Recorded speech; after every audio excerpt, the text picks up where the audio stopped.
Selamat datang ke Bantuan MY, saluran anda untuk info terkini bantuan rakyat Malaysia. Assalamualaikum dan salam sejahtera. Dalam beberapa hari kebelakangan ini, media sosial dipenuhi dengan pelbagai spekulasi mengenai minggu sebenar pembayaran sumbangan tunai rahmah. Ada yang berkongsi tarikh dengan penuh yakin, ada juga yang sekadar membuat andaian tanpa sandaran rasmi. Jadi dalam laporan kali ini, kita akan teliti berdasarkan pola pembayaran sebelum ini dan melihat jangkaan yang lebih munasabah. Umum mengetahui bahawa pembayaran STR Fasa 2 dijangka disalurkan sebelum sambutan Hari Raya Aidilfitri 2026. Berdasarkan kalender semasa, Aidilfitri dianggarkan jatuh sekitar 20 Mac 2026, hari Jumaat. Namun begitu, tarikh sebenar masih tertakluk kepada pengumuman rasmi kerana penentuan hari raya bergantung kepada pengisytiharan penyimpan mohor besar raja-raja. Perbezaan biasanya hanya sekitar satu hari lebih awal atau lewat. Persoalannya sekarang, bilakah minggu pembayaran yang paling logik? Jika kita rujuk kepada pola bantuan kerajaan sebelum ini, kebiasaannya pembayaran dibuat sekitar seminggu sebelum perayaan utama.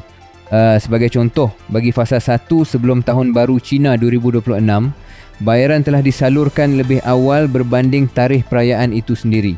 Namun ia dianggap terlalu awal dan luar daripada kebiasaan.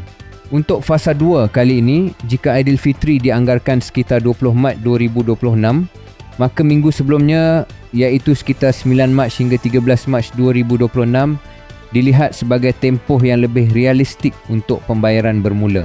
Mengikut amalan sebelum ini juga, pembayaran selalunya bermula pada hari Isnin.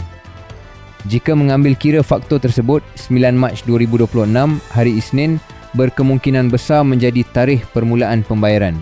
Namun perlu ditegaskan, ini hanyalah analisis berdasarkan pola dan bukan pengesahan rasmi.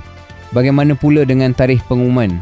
Kebiasaannya, kenyataan media daripada Kementerian Kewangan akan dikeluarkan beberapa hari lebih awal sebelum pembayaran bermula.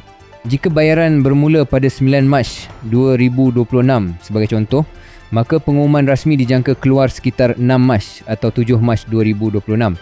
Namun setakat ini belum ada kenyataan rasmi dikeluarkan. Sebahagian pihak ada menyebut kemungkinan pengumuman pada 6 Mac 2026, tetapi maklumat tersebut masih belum disahkan. Justru, orang ramai dinasihatkan agar tidak mudah mempercayai tangkap layar atau mesej tular yang tidak bersumberkan kenyataan rasmi. Apa yang pasti, pengesahan hanya akan datang melalui kenyataan rasmi Kementerian Kewangan Malaysia atau saluran rasmi STR. Selain itu, semakan status pembayaran biasanya boleh dibuat melalui portal rasmi STR sebaik saja pengumuman dibuat.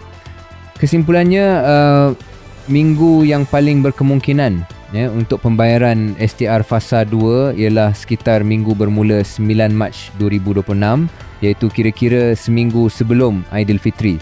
Namun kita tetap perlu menunggu kenyataan rasmi bagi memastikan tarikh sebenar. Teruskan bersama Bantuan MY untuk kemas kini terkini dan sahih mengenai bantuan kerajaan.